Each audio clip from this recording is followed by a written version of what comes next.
Stand for the presentation of the colors. Please stand for the presentation of the colors. Remain standing for the Pledge of Allegiance and the Star Spangled Banner, performed by Derek Weems and Comfort Care.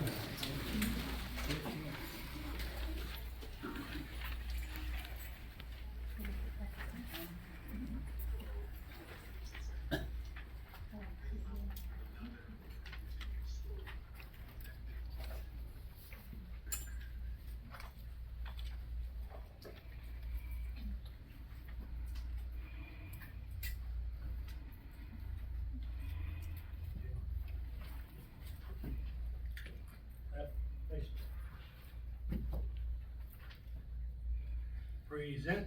I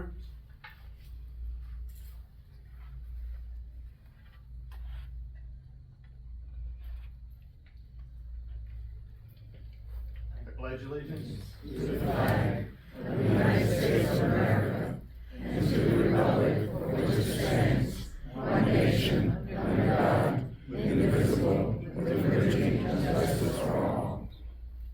Oh, say, can you see by the dawn's early light what so proudly we hailed at the twilight's last gleaming, whose broad stripes and bright stars through the perilous fight o'er the ramparts we watched were so gallantly streaming, and the rocket's red glare, the bombs bursting in air, gave proof through the night that our flag was still there.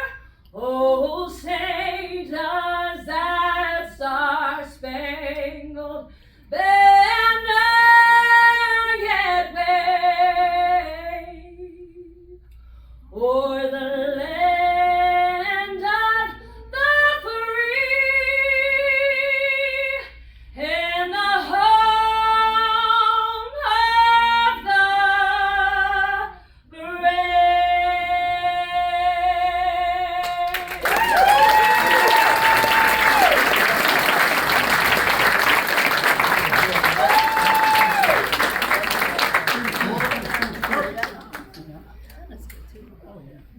All right, face. Forward. Mark.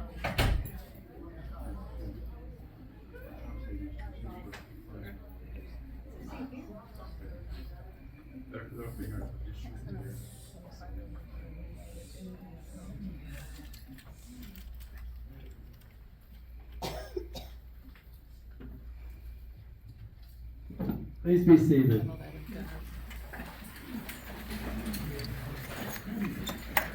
We're grateful that so many of you can be here today for One Senior Place's Every Day is Veterans Day. Because really, in America, every day is Veterans Day. One Senior Place is very passionate about our veterans. Our owner, his name is Don Kramer, this is the first time he's ever had to miss because of a health sick problem. It's minor, but he couldn't be here. It grieves me deep because this is his favorite event of the year. You know why? It should be all of our favorite events of the year because every day is Veterans Day. I had the privilege of growing up in a military town, and I would often see friends of mine in my neighborhood, their dads would disappear for a year or more. Or sometime, and it would be because the military, our government, they would go and serve our government for the cause of freedom, for liberty, for all the things that we hold dear. I would see families who I was best friends with, he'd pick up and move 3 years later, and I couldn't understand why they'd have to move. It was because our government, the military, had them move, all for the cause of freedom. Their dad, the friends of mine that I played with, their dads would be told what to do and when to go and where to go because they were serving in our government, our military, for the cause of freedom and liberty. Amen. That's what veterans, every one of you who have been a veteran, you understand that more than anyone. The veterans' families who are here understand that more than anyone.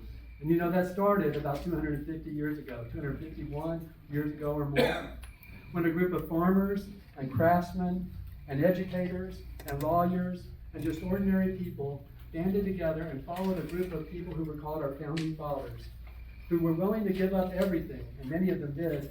Did you know that there were signers of the Declaration of Independence? Their children were put on British prisoner of war ships because they signed the Declaration. There were wives of those who signed the Declaration of Independence. They were put in the cellars of their home and were fed bread and water for months at a time and then died when released. There were whole towns that were burned up and down the American coast because of the villagers, the townspeople, who decided to fight for freedom, that they would live for liberty. That's what they did 250 years ago, those people, and they set the way for every one of us to experience the freedom and liberty that we have today. They were the first veterans, and that's why every day is Veterans Day. Right now, we're so pleased to have with us a trio from Central Florida Community Arts. If you don't know anything about them, they have a table out there. They do fantastic events, the largest choir in the United States, largest symphony in the United States. Their events are wonderful. We have some of their performers here. They're going to be performing for us.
Thank you so very much. It is my great pleasure to welcome today our speaker, Tony Schwalm. I first found out about Tony when I read his book, and I want to get the title right, Guerrilla Factory, The Making of Special Forces Officers. My son is in the Green Beret program, and that book helped me understand what he was going through. Tony Schwalm is an American hero like all of you veterans who are here. He served for over 30 years in the United States Army. He was first a tank commander, if I'm correct, won the Bronze Star in the Desert Storm War in Iraq, and then decided to pursue becoming a Green Beret, and actually became a Special Forces commander in the Green Berets. If you know anything about Green Berets, they were first formed by President John F. Kennedy, all about unconventional warfare. It's an amazing group. He then went on to become, as I said, a commander of Special Forces in Green Berets, and also, and I want to tell you this, there's so much I could say about Tony. If you look him up online, I could never say all of it enough. I thank you for being here. During 9/11, he assumed a role, and I want to read this right. He assumed a role and served with U.S. Special Operations Command. He served around the world in humanitarian, counter-drug operations, and combat operations. It's a pleasure to have him here. I welcome retired Lieutenant Colonel Tony Schwalm.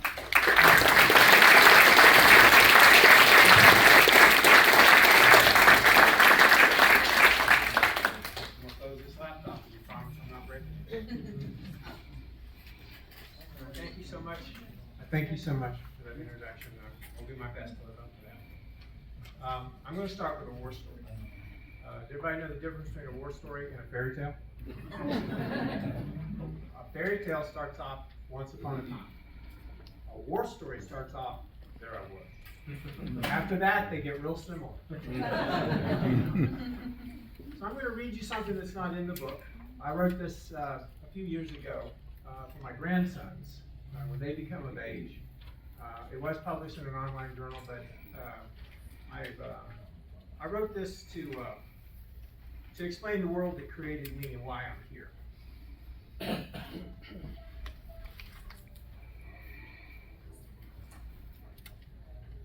We were all trying to get as low in the bed of the truck as we could to avoid the cold air we traveled through.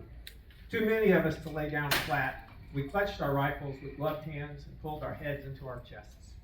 I was glad to be wearing a black wool watch cap. The others had a ball hat or no hat, and nobody's jacket had a hood. Our truck was in the lead of a two-vehicle convoy. We rolled along the deserted road between tree-topped embankments covered in frost.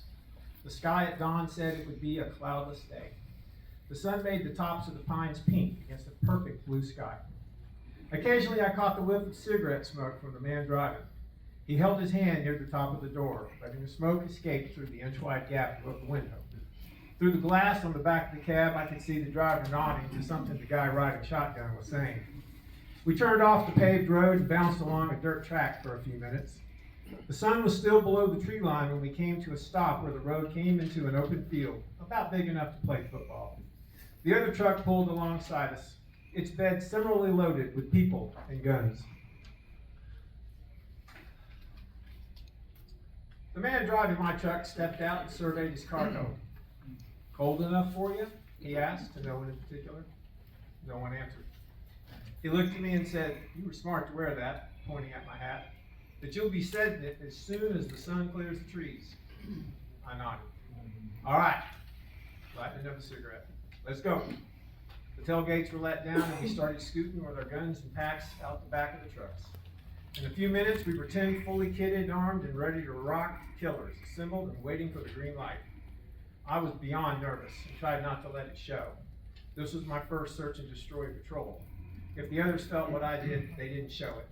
I hoped I didn't. I gripped my rifle and waited with others for instructions, for the word to lock and load, to chamber rounds, to begin the movement to whatever waited out there in the woods. I was 10 years old.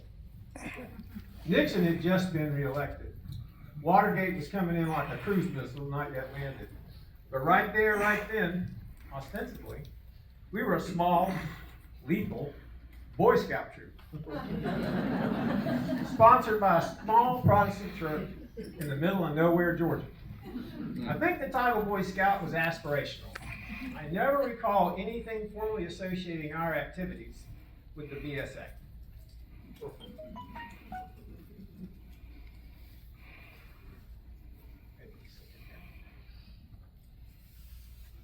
No oaths, no uniforms, no socks with garters, no neckerchiefs. We were clad in discount store camouflage, jeans, and whatever footwear we could find. The adults in charge of us said we were Boy Scouts, so we were. And we had guns. We all had rifles chambered for .22 caliber long rifle bullets. Everybody but me carried a semi-automatic with multiple rounds at the ready, loaded into an internal magazine. I had a single-shot bolt-action Remington intended for use on a range. It required me to load bullets into the chamber individually, lock the bolt forward, set the safety to fire, aim and shoot. To clear the chamber, I had to jack the bolt to the rear, ejecting the spent cartridge. Everyone else could fire 10 rounds in the time it took me to shoot once and reload. I wore a bandolier of shiny bullets across my chest, Pancho Villa style. Before adults with us were all from church, everybody knew everybody. But we had never hunted together. Wisely, or as wise as possible given they were walking with 10 armed children ranging in age from 10 to 13, they broke us down into 2 groups of 5. The instructions began. Safety was emphasized. Don't point your gun at one another. No running with a loaded gun. Be aware of what is behind or near your target. Our targets would be the gray squirrels putting food away for the winter. And in the next 15 minutes, my group would break every rule we had just heard. Okay, any questions, said an adult. We were silent for a breath, and then one of us asked a question that I would hear repeated throughout my 20-year career in the Army. Can we load? With sheepish adult chuckles, one of the men said, "Yeah, I hear they work better with bullets in them. Go ahead and load them." The boys furiously jammed several rounds into their rifles while I took my one bullet and loaded it. I closed the bolt, set the safety to safe. "Ready?" asked an adult. "Ready," came the reply in breaking voice chorus. The groups walked away from each other. My group walked 5 shooters abreast. I was on the end, on the right side, to the direction of travel. We walked in silence as the sun topped the trees, the crunch of acorns marking our passage. We scanned for squirrels. Walking behind us, the adults carried shotguns as they tried to train us in what I would later learn is called dismounted patrolling. We have schools in the Army and Marine Corps that teach what we were doing that day. The difference being that new recruits are never handed live ammunition until they practiced more than once, and with empty rifles, and then with blank rounds. "Y'all spread out, you're bunching up," came from behind us. We moved away from each other until there was about 15 feet between each shooter. That's better. As we walked, I began to trail behind the line, as did the kid to my left. In a few more feet, we were in a formation called an echelon right, a slanting line. If the squirrel were to have come from the right, we would have all had a shot. The first squirrel of the day came from the left. "I see one!" exclaimed the kid, who now found himself in the lead. "Get him," said the adult. The first shot of the day rang out. I still could not see the squirrel, but the second armed youngster could, and he began to fire.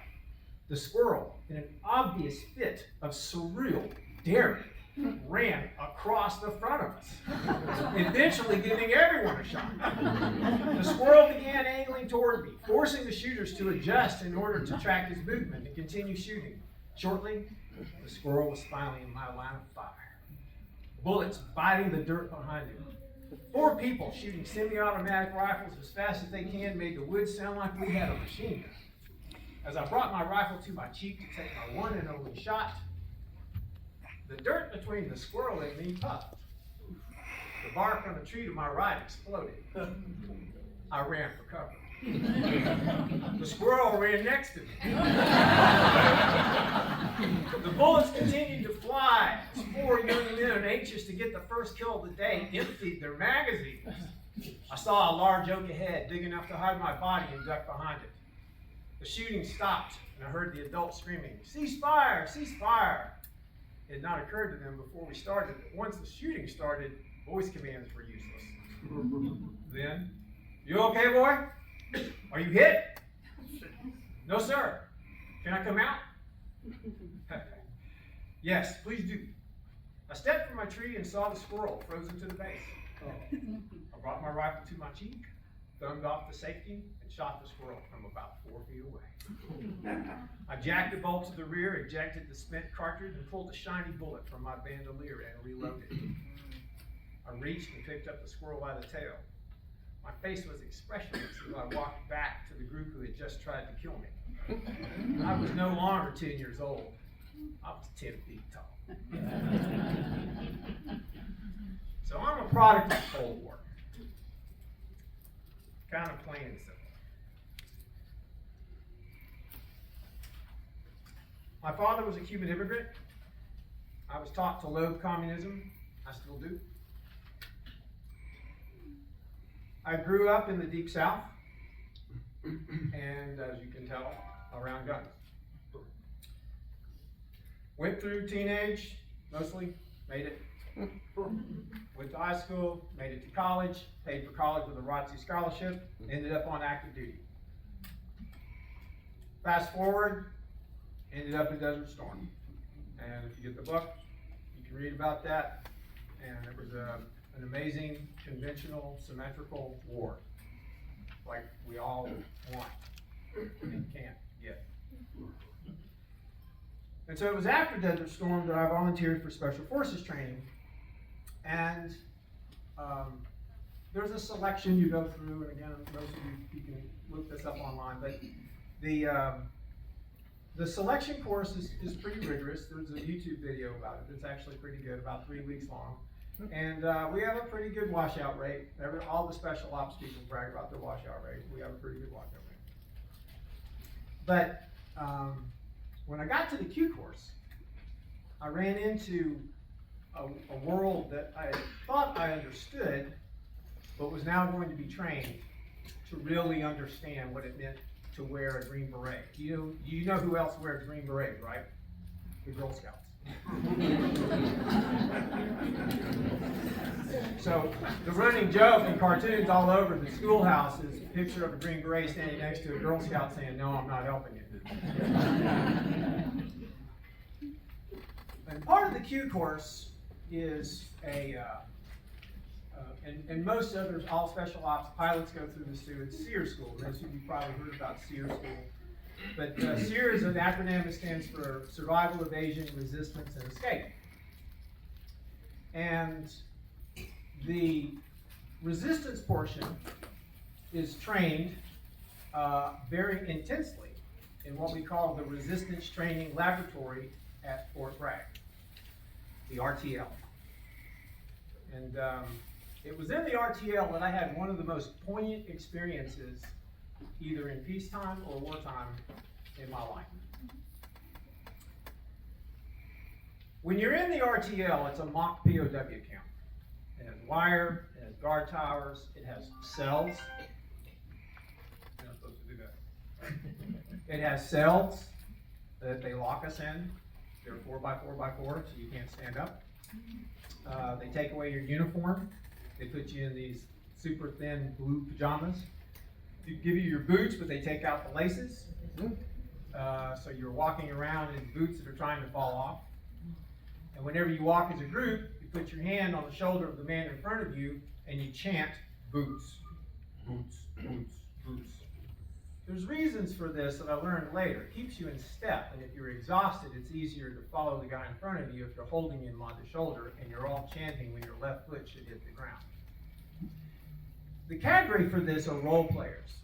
When you're in the RTL, when you're in the mock POW camp, all the cadre there are role players. And they role play a fictitious country, and they all have these really bad foreign accents. I mean, these are bad foreign accents. I mean, but they're all consistent. I'll give them that. It's consistently bad. And what they do in the RTL is they set you up for dilemmas. There's not a good choice. Really not a good choice. And because of my seniority when I went through the course, I was SRO, Senior Ranking Officer. Well, the Senior Ranking Officer has special responsibilities among the prisoners. Okay? And I spoke for the prisoners, I would negotiate for the prisoners, I was supposed to do the things that an SRO, and most of this came out of Vietnam. And the experiences after Korea, Vietnam and the Hanoi Hilton, it's codified by a man named Nick Rowe. And I remember exactly where I was when Nick Rowe was assassinated by Filipino commandos in Manila. He was amazing. And his book is 5 Years to Freedom. Okay? He lived 5.5 years in a bamboo tiger cage. And when he came back, he went back on active duty in the Army, and he created the RTL based on his experiences in Vietnam. And I had many of my instructors who had also been in Vietnam. But I want to read you now, this is a passage from the book. It is one of the most, and it is really one of the most poignant events that happened in my life anytime. And you're going to hear me reference a guy named Scarface. We named all the guards a nickname, and Scarface was his nickname, and he had a scar running from his cheek to his ear.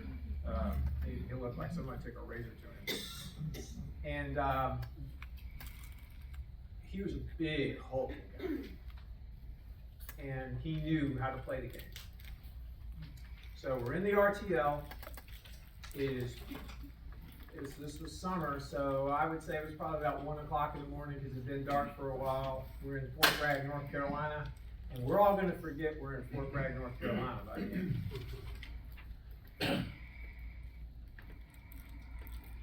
One of the most poignant moments in my life occurred in the RTL on that first night. Another student, criminal. We're all called criminal.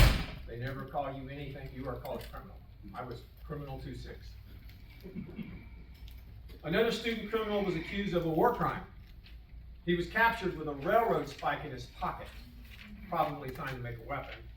and the camp commandant alleged that removing this spike had caused a train to derail, killing dozens of innocent women and children. That the student had found it on a road, not in a rail bed, was irrelevant. His crime was mass murder, and if convicted, the penalty would be death.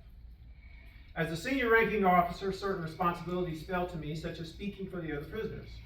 On this night, after having been without sleep for several days, subsisting on blackberries and ginger tea, we get picked up off the evasion corridor. We evade for 4 days before we go into the RTO. So we're tired and thin. I was supposed to act as defense counsel for my fellow officer who would be shot if I failed.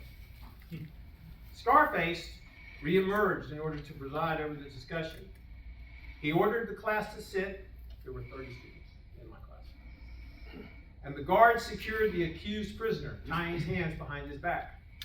A guard handed me a copy of the Geneva Convention, and Scarface said I had 5 minutes to prepare my case. I thumbed through the pamphlet, looking for an article that addressed the circumstances in which I found myself. Article 3. I came across the words expressly prohibiting the passing of sentences and carrying out of executions without previous judgment pronounced by a regularly constituted court, affording all the judicial guarantees which are recognized as indispensable by civilized people. What we're not supposed to do. We're supposed to do it the right way. We're not going to do it the right way. Article 87 prohibits the use of military tribunals to try criminals of war. Though many countries that are signatories to the convention exempt themselves from that. Further, Article 105 explained that I had 2 weeks to prepare a defense. Article 106 gave us the right of appeal with a view to quashing the sentence. I figured I had 4 shots, and one would be the round peg that fit in the round hole because we were in training, and it would keep my guy from getting shot. Not bloody likely.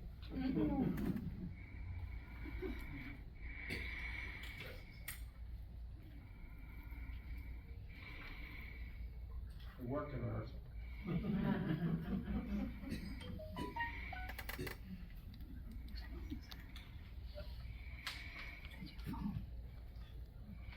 Clad in my blue pajamas, wearing jungle boots without laces, and with my fellow prisoners assembled behind me, all of us stinking like mildewed rags, I made my opening argument to Scarface. Sir, Article 87 prohibits, I began. He quickly cut me off. My country does not recognize Article 87, stupid pig dog. He lit a cigar with the urgency of waiting for a bus. I began to argue that my fellow classmate had found the spike already removed from the rail bed. He had no way to know that it was ever part of the railroad. It may have been left over after completion. Lie! Criminal is guilty. Shoot him! The guards began leading my brother prisoner to a wall. I could see the class tensing. We were all thinking the same thing. If the guards shot him on such trumped up charges, none of us had a chance. We were not going to wait for them to shoot us one at a time. The majority of the class was getting caught up in the action. We were role-playing as prisoners, but we were taking this make-believe execution seriously. Wait, I shouted. In accordance to Article 106, I wish to appeal. Scarface cracked into a big grin with a cigar sticking out of it. So appeal. Please reconsider. If you execute him, there will be less of us to work.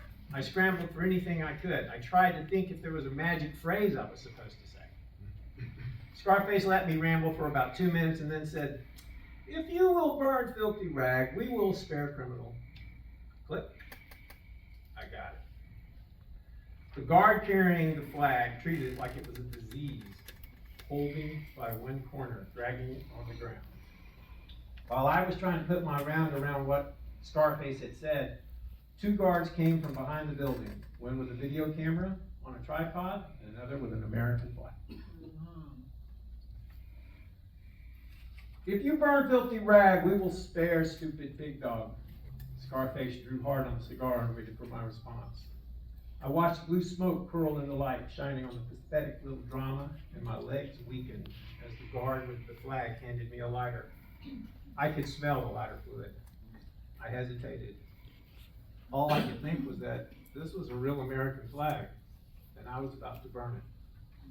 With cameras rolling, I struck the flame and touched the flag. It lit up like a torch. The guard dropped it. I watched it burn in a pile. The tears came. I was transfixed by the sight of our nation's emblem contracting and turning black. The guard took the lighter back. I turned to see what was happening with the rest of the class. Scarface pounced. "Oh, you make very good propaganda, SRO." But I changed my mind. We shoot criminal anyway. The role-playing game was long gone. Helpless frustration gave way to rage, and I could tell the others in the class shared my feelings. While we may have been tired and hungry, we were far from weak and broken. We were all top of our physical game, and there were 30 of us. Without a word from me, the class began standing and moving toward the guards. The cadre pushed as far as they dared. We were no longer students in a pretend prisoner camp, sweating it out at SEER school. We were commissioned officers of the most powerful army in the world. And we were about to hand somebody their axe. Bam, bam, bam, bam, bam. As if to confirm my sense that the situation was shared by the training cadre, a machine gun in the watchtower opened up. It had flames. And we all hit the dirt. The execution didn't happen. Scarface yelled for us to line up. We made the prisoner chain, chanted boots back to our cells. I felt like I couldn't breathe. I was thankful to crawl into my cell. The emotion from burning the flag washed over me as I sat alone. I was glad no one could see me sitting in my cell looking like a little boy whose new puppy had been flattened by a truck. As I sat there contemplating my actions of the last 30 minutes, the sliding portal, the little door on my cell door, opened. A set of eyes looked at me, and someone said in an American accent, "This is an authorized flag disposal facility." The portal slammed shut, and my capacity to breathe returned. So that's what they did to us in SEER school. And then you go through the rest of the Q course, and you end up going to Robin Sage, which is the long and end exercise. It's 2 weeks in the Uwharrie National Forest out by Troy, North Carolina. God's country, it's beautiful. And 4 times a year, it's taken over by the SF students. It's been being taken over since 1964. All the civilians in Troy and around the area where we do Robin Sage, this big UW exercise, their grandchildren are participating with us. We have 3 generations of people that have grown up with Green Beret students running around pretending like they're in war. Okay? And the area is called Pineland. And I have a shirt that no one understands because it says Free Pineland. Stop the oppression. So I graduated the Q course, and I ended up going to 3rd Special Forces Group, which is at Fort Bragg. And not long after I got there, does anybody remember 1994? It was a long time ago. We invaded Haiti. Yeah, we invaded Haiti.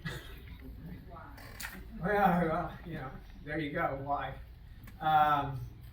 But that was the largest airdrop that was supposed to happen that didn't. President Clinton turned the planes around in the air.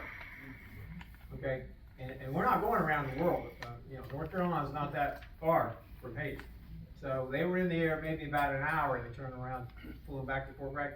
Well, we, 3rd Special Forces Group, we were in Guantanamo Bay, Cuba, isolating and preparing the plan to go in, and it was a very hard entry. It was going to be very ugly if we went in, the way we were planning to go in. But they canceled the invasion, but they went ahead and sent us and said, take over. I'm sorry, sir, I can't find that mission statement in the doctrine. Create a stable and secure environment for the return of democracy to Haiti. That was our mission. We had no plan. We had no plan. And so now I'm going to read to you from that time when we went into Haiti in 1994.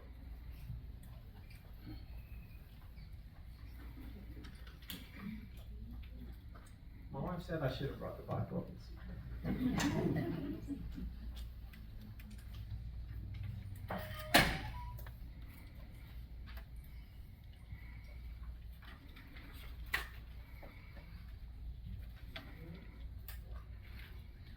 If you're not familiar with Haiti, it's one half of the island of Hispaniola. The east side of it is the Dominican Republic, and the west side is Haiti. On the south of Haiti is the city of Jacmel, and that's where we eventually ended up with my people. So, here we go. Landing in Jacmel, Haiti, and the actions of the ensuing months were like something from science fiction. Intergalactic travel was the closest thing I could think to make sense of the cultural abyss we spanned in the 70 miles that we flew from Guantanamo to Port-au-Prince. The citizens of the city overlooking the Caribbean began each day with thoughts consumed by what they would not be eating. Children walked with empty bellies to school, where they were slapped for not staying awake during rote memorization drills. Businesses that still had merchandise to sell opened with the knowledge that most patrons would have no money to buy anything. The vendors in the city market spread their wares in hand-woven baskets as pigs rooted through the garbage that littered the street. A pile of medical waste fermented under the tropical sun near the local hospital, and the flies swarmed in clouds around the putrid mess. The advent of the screened window was still to come. Men in khaki uniforms lounged in front of the town's army garrison, most with hands in their pockets, rusted rifles leaning against the wall of a mustard-colored building. The jail within the garrison was full of those who thought to challenge the authority of those with the rifles. No one in the city dared to congregate. Political rallies were a good opportunity for one to give his life for his country. Elected leaders were exiled to the mountains that surrounded the city. Most people lived below a standard of living that could hardly be considered acceptable by any civilization. Folks starved silently. The aristocracy grew fat from an embargo intended to topple them, an embargo imposed by a world that gloated in the delight of good intentions. And then, with a rush of wind and the thunder of engines, 6 strange machines roared over the city and landed in a field near the oppressed masses. The people's faces conveyed amazement as they raced to the noise, and many smiled nervously as they saw the machines that screamed like a hurricane. The people stared in astonishment as the ramp at the back of each craft lowered, and then the little green men began to disembark. From each ramp, heavily laden men began to emerge in the light of the sun. These men carried huge, heavy bags strapped to their backs, and their hands were full of rifles, big rifles, little rifles, submachine guns, hand grenades, and smoke grenades hung from everything these men carried. One of the green men walked up to the people and said, "Who is your leader?" Not able to speak the language of the green men, the islander shrugged his shoulders and smiled with fear. By now, thousands of hopeful people had run to the landing area, chatting nervously about this unexpected arrival. The alien man tried again, this time in the language that he heard being spoken, French. "Who is your leader? We are here to free you." Upon hearing this, the people began to shout and jump and dance. The little green men shared in their enthusiasm, smiling broadly, all the happy people. The islanders ran to the men and hugged them and wept at the promise that they heard. Did they say, "Feed us" or "free us"? But not all were happy.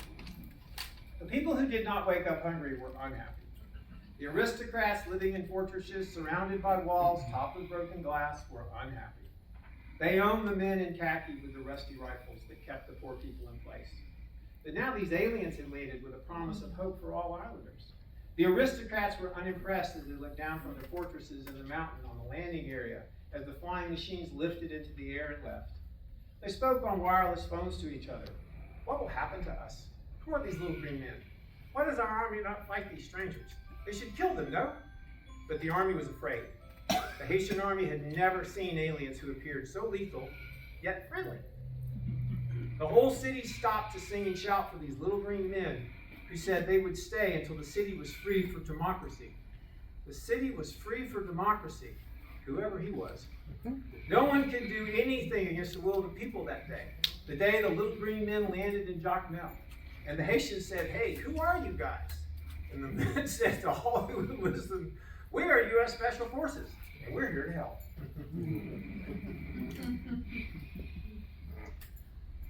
I'm running along, so I'm going to go ahead and get to the part that I want everybody to understand. We make a big deal in this country about our special operations, and we should. But the thing that I want to leave you with is that The reason special operations exist is because conventional operations exist. You know, I like to equate it to the symphony orchestra versus a jazz ensemble. There are places for a jazz ensemble, but the big music's made by the symphony.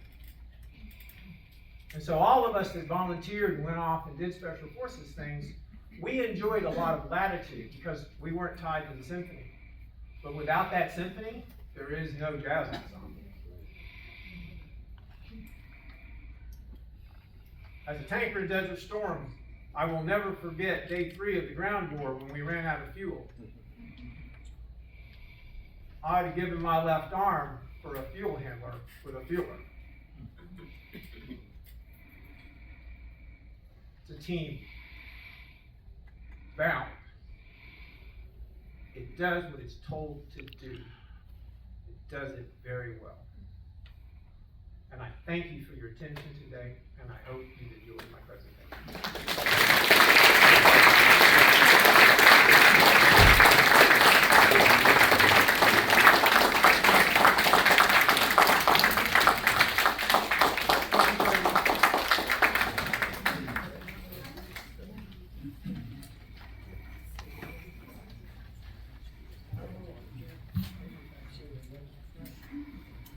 You may hear a song that's very familiar to you. Let's hear you shout out if it applies to you. You'll know what I mean in a minute.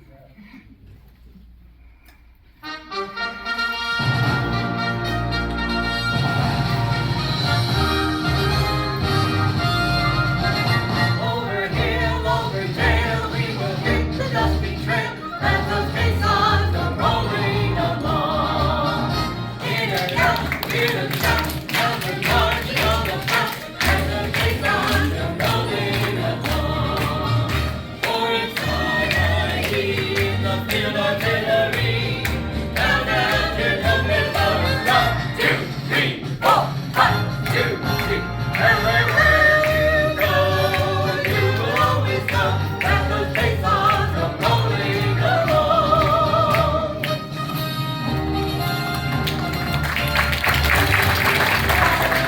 Anchors aweigh, my boy, anchors aweigh. There will you come and join me, sail and make a day, day, day, day, through our last night on shore, hail to the fall, until we meet once more, wishing you a happy voyage home. We're always ready for the call. We place our trust in Thee. Through howling gale and shot and shell, to win our victory. Semper is our guide, our pledge, our motto too. We're always ready through our time, by Coast Guard we fight for you.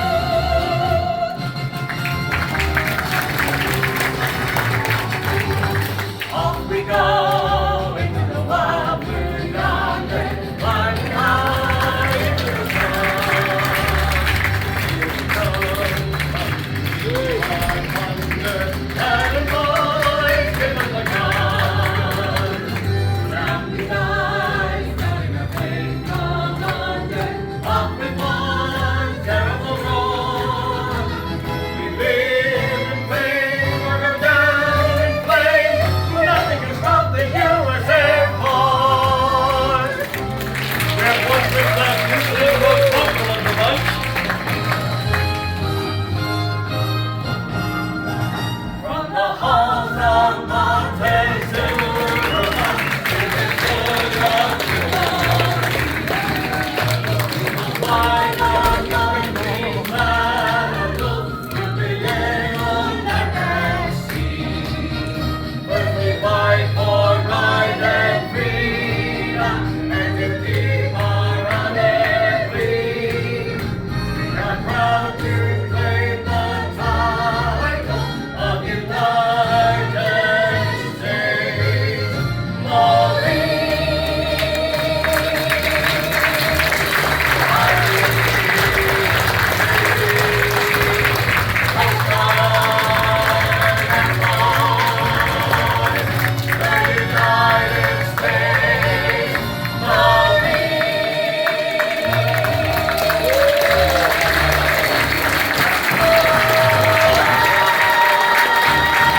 Thank you to all those of you who stood. And right now, I want to welcome Stephanie McNair. Figured they didn't have anybody. Stephanie is the General Manager of Vitas Healthcare and also a former captain of the United States Air Force.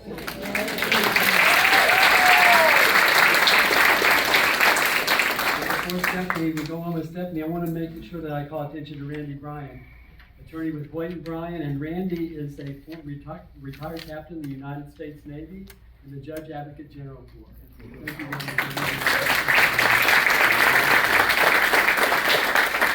And now we come to another very special part of this occasion to honor and recognize special pinning of our veterans who are gathered here right now. So I'm going to turn this mic over to you, and I'm going to get another. Do you have the pins? We're going to follow, and we want to hear the veteran and where your area of service was, and all that. You have your mic as well. Okay, great. And we'll start wherever you want to start, Stephanie. Right. If you have the list. I don't have the list. We typically just ask them row by row, stand up, so they think it's gonna be Yes, easier. it's much easier because we don't always know the branch, those of you, sometimes we don't know whether you were in the service or in the branch of service, so we'd like you to stand, and we'll recognize you, and later we'll give you a certificate on it. All right, so we'll start row by row, and if you are a veteran, if you could please stand and give us your name and your area of service and your rank. Yep. Okay, yes. Okay. Terry Schwalm, United States Army.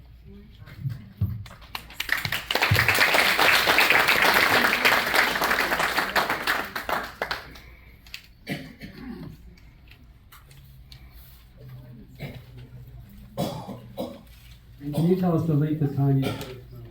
I was on active duty for 20 years.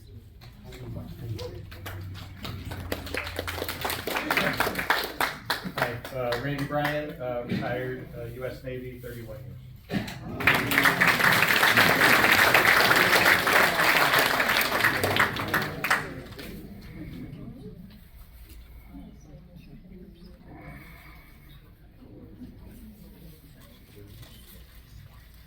Thank you. Do we have any veterans in this room? Jim McDonald, U.S. Army, 1970 to 1973.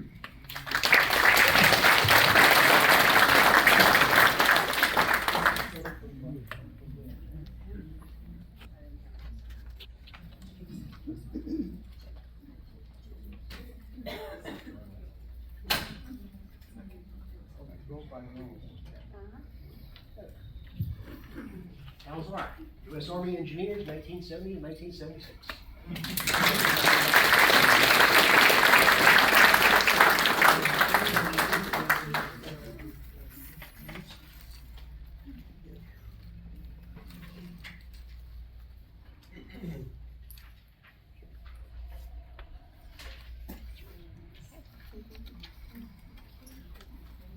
Veterans in this row, please stand.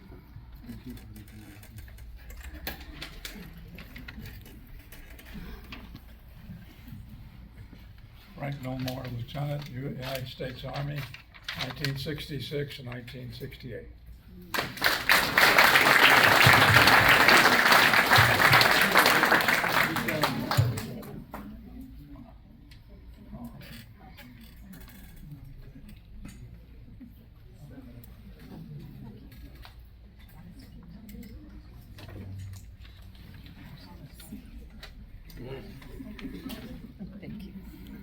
And in this row, please.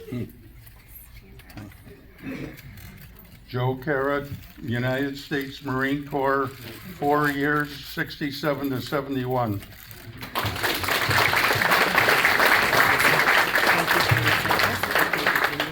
Or do you want on your hat?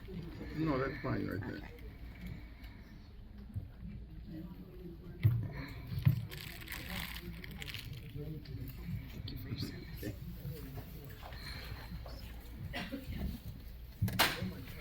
David Dentler, 12 years, National Guard, U.S. Army Reserve.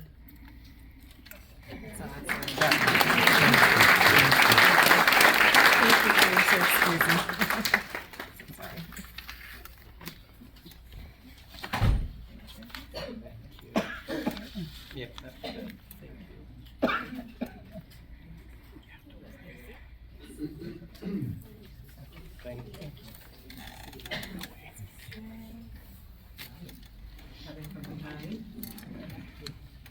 afternoon, my name is Jimmy Bettis, I'm Army, Navy, 71, 76.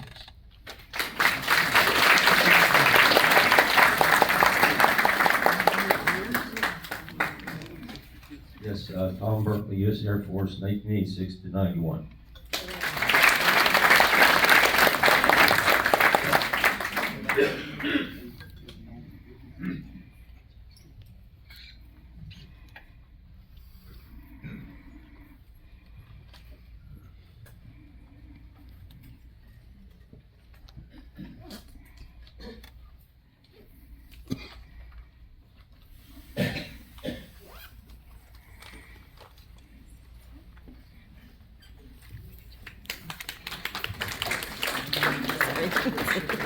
Any veterans in this row, please join and stand. Airman First Class Robert Alfonso, U.S. Air Force, 1962 to 1966.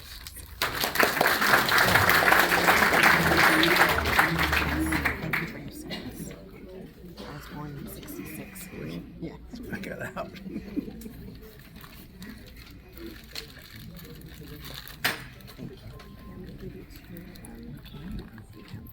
Chuck Silverman, 1964 to 1966 in the Army. In Germany.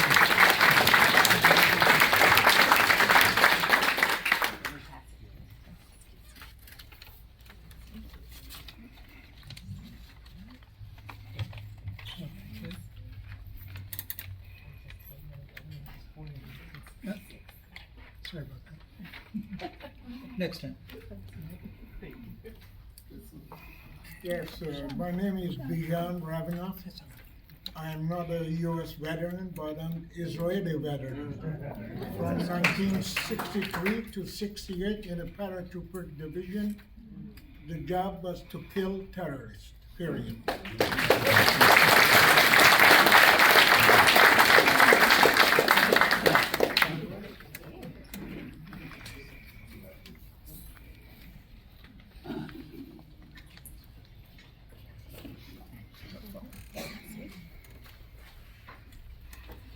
Would any veterans in this row, please stand.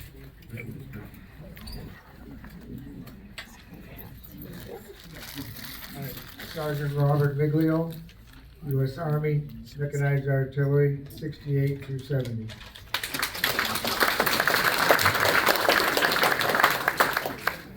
George Rock, 67 to 73, U.S. Navy, CTM 1.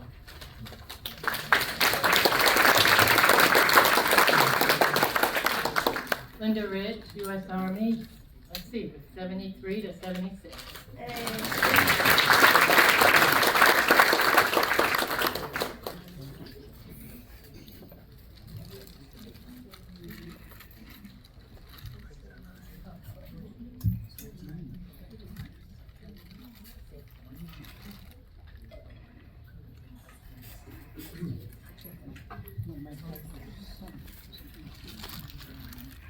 Veterans in this row, please stand.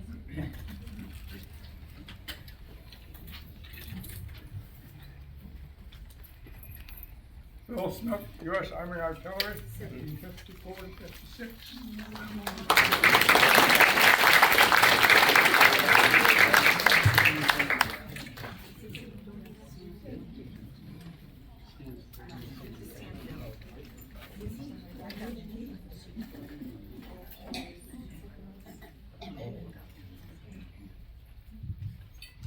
Sergeant Herb Turpinning, U.S. Air Force, 1965 through 1968.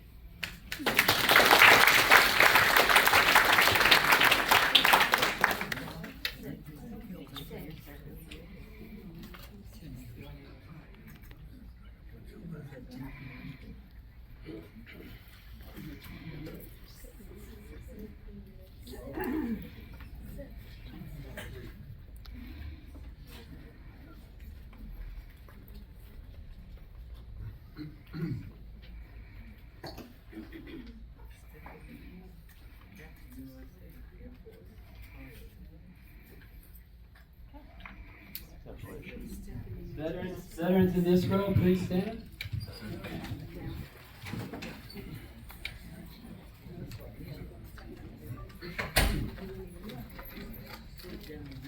Rick Hall, U.S. Army, 70 to 73.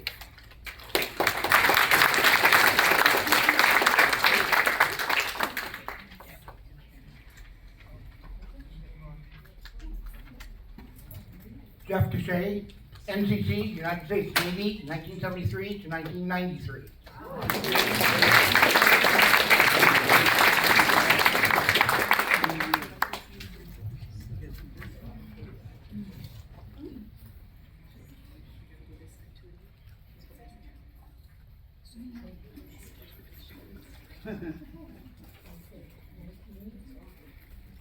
Veterans here in this row.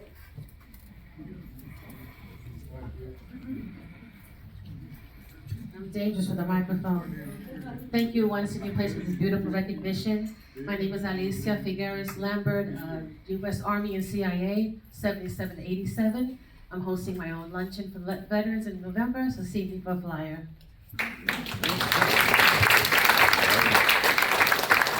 That was a plug. My name is Robert Brown. I was U.S. Army from 72 to 75. That's including 2 years with the Connecticut Guard. I'm from Connecticut. Medic, 141st Medical Company. And the Navy, U.S. Navy from 77 to 80. Thank you.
Sergeant Frank Corner, U.S. Air Force, 66 to 70, 1843rd, Pasteur Crown, Electronics Engineering Installation. They love their abbreviation.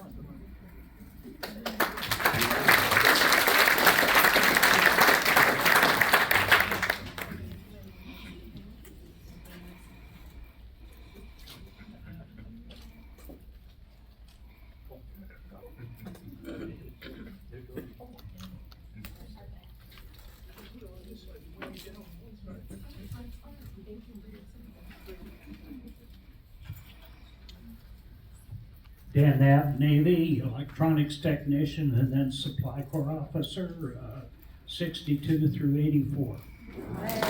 Hope to be a lot of fun.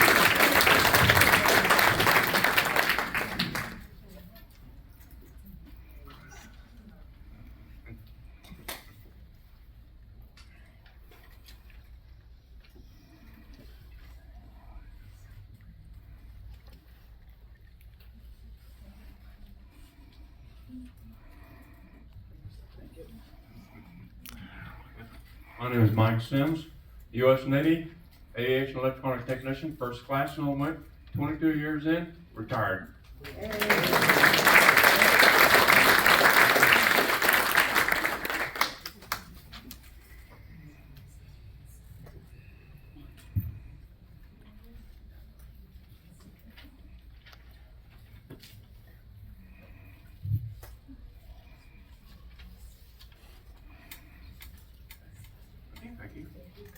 The veterans in this row.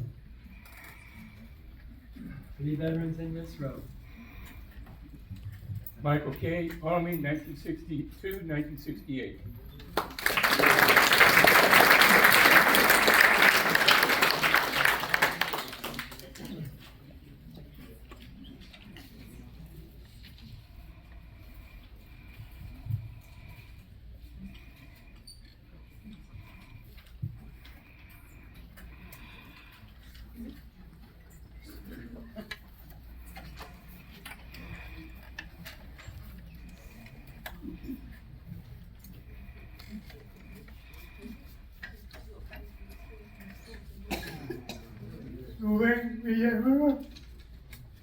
1960,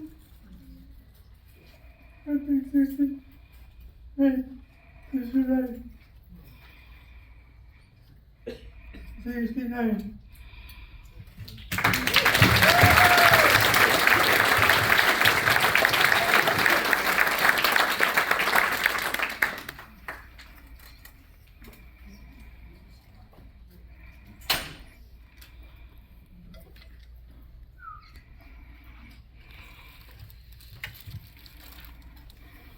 Do we have any veterans in this room?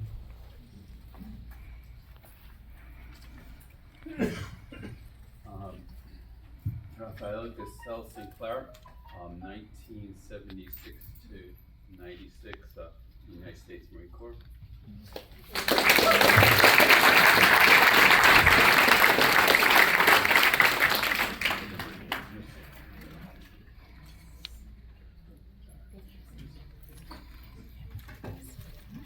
Do we have any veterans in this room? Brian Drayton, Florida Army National Guard, 96 to 2002.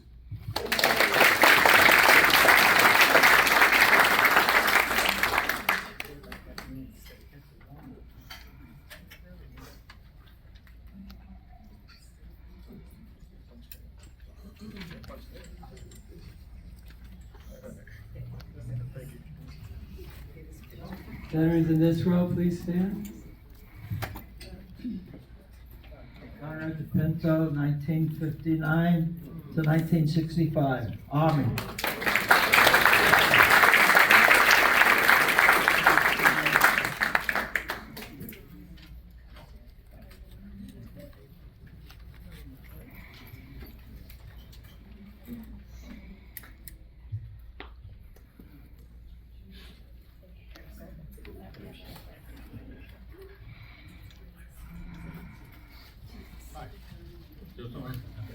I'm Charles Jones. I served in active duty in the Army for 2 years, from 63 to 65. And in the next 42 years, I worked for the Army Missile Command or the U.S. government contractors developing all the different missiles that you see and hear about these days.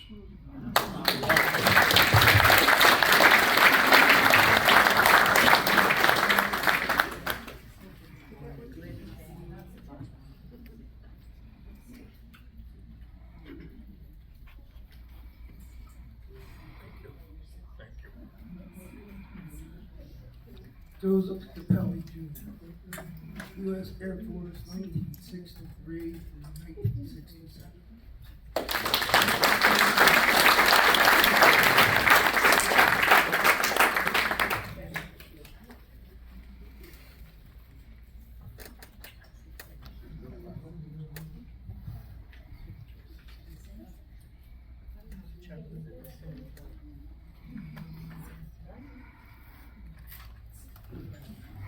Veterans in this row, please stand.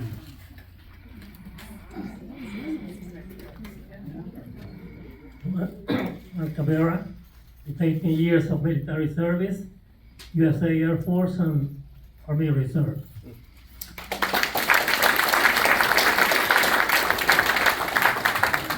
Bob Hankey, U.S. Air Force, 1951 to 1955.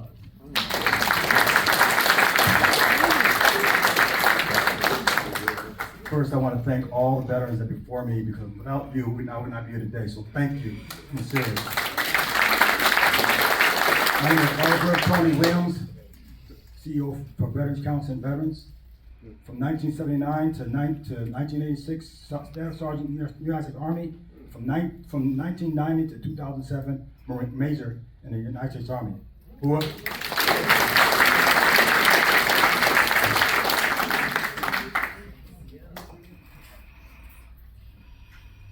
Good afternoon, everyone.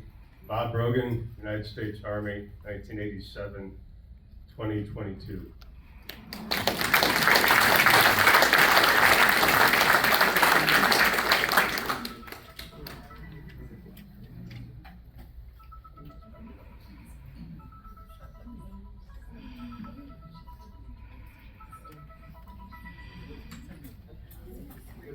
the veterans in this row, please stand. Good afternoon. My name is Marie Raleigh. I was Staff Sergeant, United States Marine Corps from 1977 to 1990.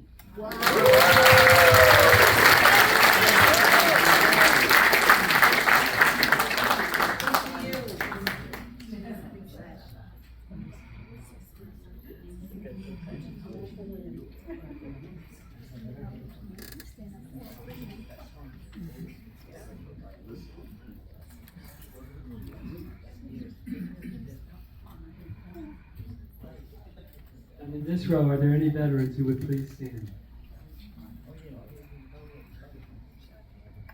Charles Smith, U.S. Army, 1956 to 1958, 2nd Armored Division with Elvis Presley.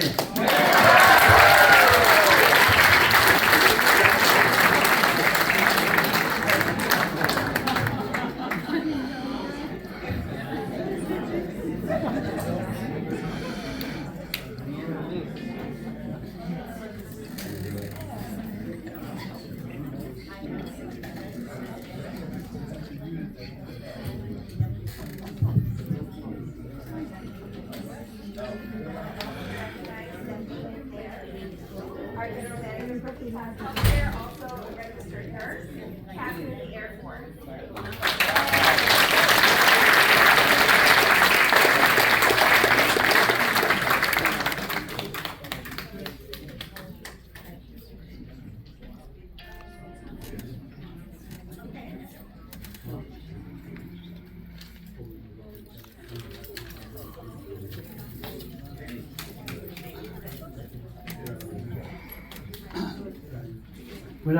Would all our veterans just stand one more time, please? Would all our veterans please stand?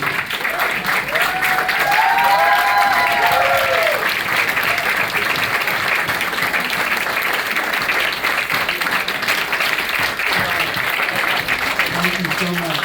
Thank you, Stephen. And if you'll please go to the VITAS table after the ceremony ends, please give them your name. They have a special certificate they want to give you. Everything we experience that is good in America today is because of people like you, the veterans like you, and those that thank you so very, very much. And now we're going to close the ceremony. After that, there will be a brief announcement with the CFC Arts Trio singing God Bless America. But before they do, we had one little miss up today, and it's my fault. We were going to show images across the screen at various times. We just had too much happening. But all of you have special places in your heart that are dear to you in America. Am I not right? Yes, sir. Special places and special people. Yes, sir. The diversity of America that it becomes one nation under God, indivisible, with liberty and justice for all. So if you do me a favor, as you hear them sing God Bless America, would you think of those places? And would you make that song a prayer for our nation? May God bless America. Amen. Better yet, sing along with us. God bless America, land that I love. Stand beside her and guide her through the night with the light from above. From the mountains to the prairies, to the ocean, like the fall. God bless America, my home sweet home. God bless America, my home sweet home.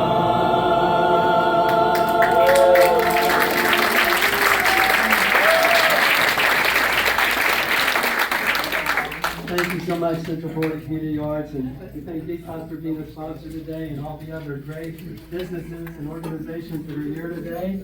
And right now we have some raffle winners. You can be seated because I'm going to announce them, and you can go to their table and collect your raffle, and those winners will all be here as well. So can you just hand them to me, and I'll call them out. You know, if you didn't win today, you're a winner because you live in America. Isn't that right? You're a winner because you live in America. And And at the Bright Choice Adult Care Activity Center at their table, the winner is Ada Alive. Ada Alive. Remember that.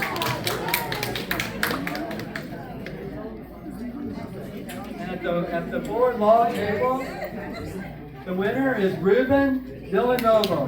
Ruben Villanova. You are the winners on the board law. Okay? Joanne Greer is the winner at Hoyt Bryan. Joanne Greer is the winner at Hoyt Bryan. Thank you. You can go to the Hoyt Bryan table.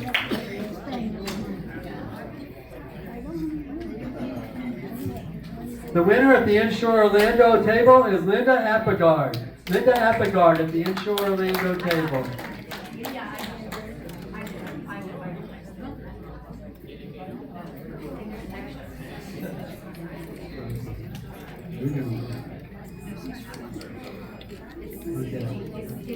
Joanne Greer is also the winner at Cambridge Planning Group. Cambridge Planning Group table.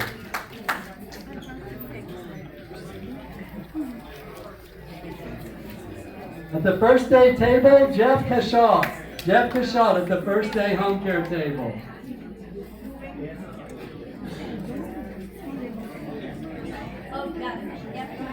The winner at the Cascade Heights table is Diana Jeans. Diana Jeans at the Cascade Heights table.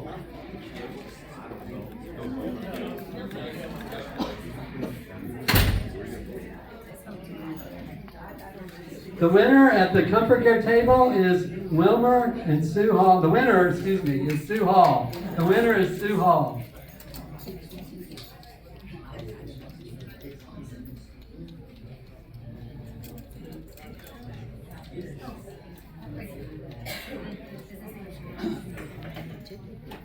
Ann Nelson, the winner of it's the ADRC Table, the ADRC table, Ann Nelson.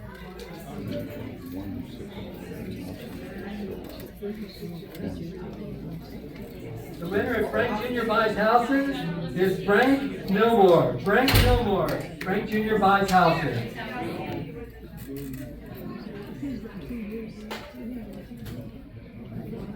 The winner at the Murphy and Berglund table is George Roth. George Roth is the winner at the Murphy and Berglund table. The winner at Sunshine Pharmacy is Jimmy Velez. Jimmy Velez is the winner at the Sunshine table.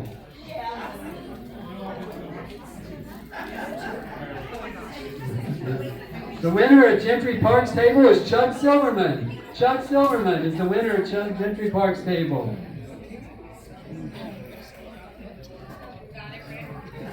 Chuck Silverman is also the winner at the Home Instead table.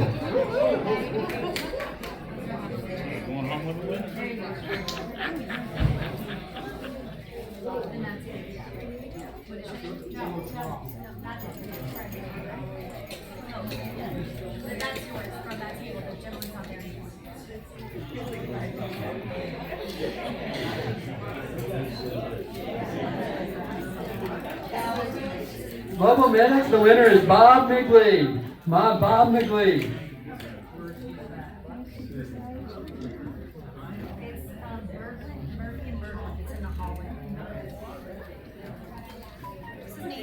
The winner at the New York Live table, we appreciate Bonnie's help, is Rachel Grace Sinclair. Raphael Grace Sinclair. Raphael?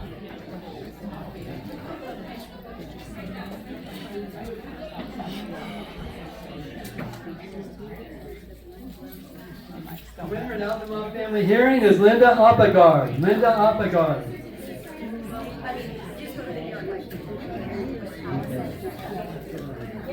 That's all our winners. Everybody's a winner. Thank you. That's so much. Very nice. And again, appreciate Colonel Tony Schwalm being our speaker, Central Florida Community Arts, White Brian, and all the other great sponsors. Thank you. Oh, I see her.